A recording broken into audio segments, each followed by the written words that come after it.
You see, in business, and I'm a business major, I went to business school. In business, we learned that when you're making sales, does the guy who owns a store, do you think he likes to get paid for what he sold you now or later? No. So there's a cash transaction and there's a credit transaction. And I don't mean credit card.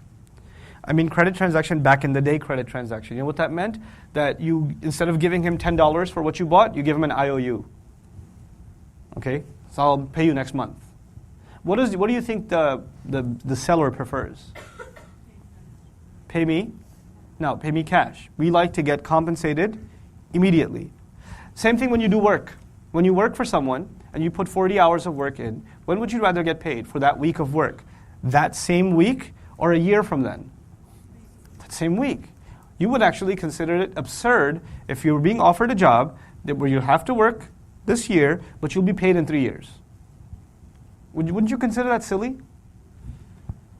Now, having that in mind, Allah is asking you and me to give up a lot in this world. There are things that people around you are allowed to do. They're allowed to do them. And it feels good for them. And you figure, if I did what they're doing, I'd feel pretty good. But somehow Allah is telling you, no, that's haram. Or maybe it's not Allah, it's just your mom telling you, no, that's haram. Like, why? Why does everybody else get to live their life? And I don't get to live my life? Let me just be free. Which means, let me be enslaved to my temptations. But that's okay. You think it's freedom. Allah is telling you, don't do it. Don't look, don't click, don't touch, don't say. He's telling you to stop, don't eat, don't drink. Certain things He's holding you back from. And everybody else around you is like super enjoying it. And they're like, why don't you just live a little? Man, you guys, your life's just sad. You guys don't get to do anything. And the only thing Allah is offering you in return, He's not even saying that you'll have a great life in this world. Like you're going to just, it's going to be awesome. You're going to have like wealth and status. You might. But these people, what did Allah mentally prepare them for? If they decide to turn to Allah, what did He mentally prepare them for? Migration, being kicked out of their home, being deported, torture, udhu fi sabili, going into war and getting killed. Pleasant ideas? So I'm going to come to Allah and give Him whatever I can, and as a result, I should be mentally prepared for getting paid or getting tortured. Getting tortured. Sound like a good sale? No. Allah says, actually, no. This is what you give me. What I will give you is what? According to the passage. What He will give you is Jannah. Is He going to give you Jannah right now? You want to have Jannah right now? Can you have it right now? If I say, Ya Allah, I think I've prayed enough in Ramadan. A whole week has gone by. I'd like to see, okay, don't show me all the gardens. Just show me one of them. Just one. And I don't need to be there forever, just one weekend. One weekend in Jannah, I'll be back. I'll finish off the rest of Ramadan super strong, motivated. Does it work that way? Okay, so He says He'll give you Jannah. Wonderful. When is He going to give it to you? Oh, maybe He'll pay you a year late, 2 years late, 3 years later. No. When is He going to pay you? Oh, you have to die first. I'll pay you, Allah is saying, I'll pay you, but you have to what? Die first. While dirt is being poured on you, I'll let you know, angels will come to you right before you die, and they'll let you know, hey, good job, you are in Jannah. But until then, no. Okay, fine Allah, fine. You're going to give me Jannah.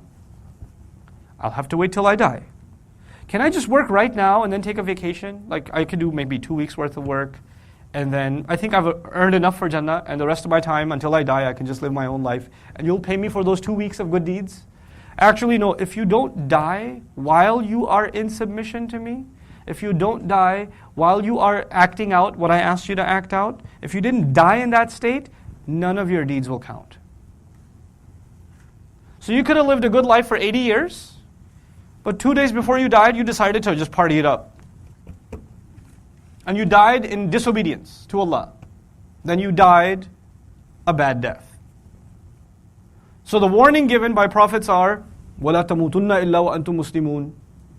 لا تموتن don't you dare let death come to you except that you're in complete submission to Allah. I'm telling you, nothing will count if you die and death was at the time of death you weren't doing something good. In other words, you can't just do some good deeds and say, "Ha, man, I did Hajj last year. I fasted. I didn't eat anything haram. One whole year of good deeds. I have it recorded. It's stored, and that is my ticket to Jannah. Now I can finally be free." Thank God that's over. Actually, you're going to have to keep working until you die. And are you going to be paid Jannah until you die? No. So you want me to work constantly, endlessly, until my last breath, and I will only be paid after all of that. Okay, fine. You know what? Even though this is a difficult sale, I see that this is a difficult proposition. How about this? Can you give me a little brochure, maybe a preview, a trailer on YouTube for what Jannah looks like? A guided tour perhaps? Something? No, actually, this Islam is called believing in the unseen. Allah wants you to believe in Jannah you can see or Jannah you can't see? Jannah you can't see. So you want me to give up my whole life for you until I die. And you're saying that you'll pay me with a promise that I can't see at a time after my death. So while I'm alive, I'm going to have to give up a bunch of stuff that I really wanted to do. Sounds like a really, really tempting deal. If anybody else was offering you a deal like this, somebody said to you, work for me for a year, I'll give you $200,000. But I'll give you that money after 10 years. Okay, can you write that down in a contract? No, you just have my word. Would you do it? Would you just take somebody's word and work? Wouldn't you have to have some kind of guarantees? Wouldn't you need some kind of guarantees? This Quran, that messenger, is our only guarantee. That's our only guarantee. That's what you call faith. I really, really, really believe that this is true. All Allah is willing to give you is His word. He basically says, you have my word. I'll let nothing go to waste. No man, no woman. وَلَا يَطَؤُونَ مَوْطِئًا. Allah will say in another place, they will not take one step. They will not take one step, إِلَّا كُتِبَ لَهُمْ, except that it's written for them. One step. I'll record it. I won't miss anything. I will not let you get underpaid. And then if you can be patient with me, then forget being underpaid. إِنَّمَا يُوَفَّ الصَّابِرُونَ بِغَيْرِ حِسَابٍ. Patient people, they are going to be refunded and paid in full without any limits. In other words, Allah will not give you $1 million back, 2 million back. Allah will give you back what doesn't actually end. He'll keep giving unlimited. You will get unlimited payment from Allah. That's faith. Every time you and I are tempted to do something wrong, it is because, please listen to this part now, carefully. This is the end now. Every time you and I are tempted to do something wrong, it is because the reward, the pleasure, the joy, the experience, the excitement comes later or immediately. Immediately. Shaitan is offering you a cash deal. Do what I say, you'll feel good right now. Stop worrying about what's going to happen later. Allah is saying the opposite. Allah is saying, deny yourself certain pleasures right now. Hold yourself back right now. Just observe some of my restrictions right now, and I will take care of you later. I'll take care of all of your desires, all of your fantasies, all of your temptations, your entire wish list later. You just got to give me now. This world you have to give me. In this stop, but by the way, this is the only stop. I told you what life is multiple stages? This is the only stage where the matter is in your hands. No other stage of our life, the matter is in our hands. When we were being put in the womb of our mother, the matter was not in our hands. When we were created as ruh, the matter was not in our hands. When we're going to be in our graves, the matter will not be in our hands. When we're going to be raised on Judgment Day, the matter will not be in our hands. Whether we end up in Jannah or Jahannam is not in our hands. The only time of our life period that is in our hands is this one. Allah says, you make the choice and you decide how the rest of this plays out. When you guys make bad decisions for your education, does it affect the rest of your life? When you decide to drop out of college, when you decide to not go to school, drop out of high school, does that affect the rest of your life? Right?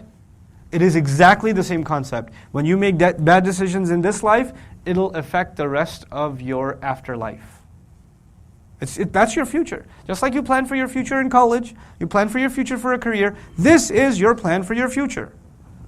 And Allah is saying, look, ثَوَابًا مِنْ عِنْدِ اللَّهِ وَاللَّهُ عِنْدَهُ حُسْنُ الثَّوَابِ. We already said, إِنَّكَ لَا تُخْلِفُ الْمِيعَادِ. We already said, Ya Allah, you don't break the promise. I am convinced that you will hold your word. Fine. I accept.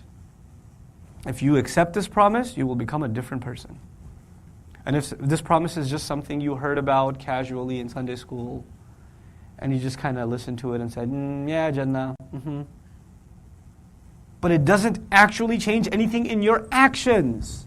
In your actions, إِنِّي لَا أُضِيعُ عَمَلَ عَامِلٍ مِنْكُمْ.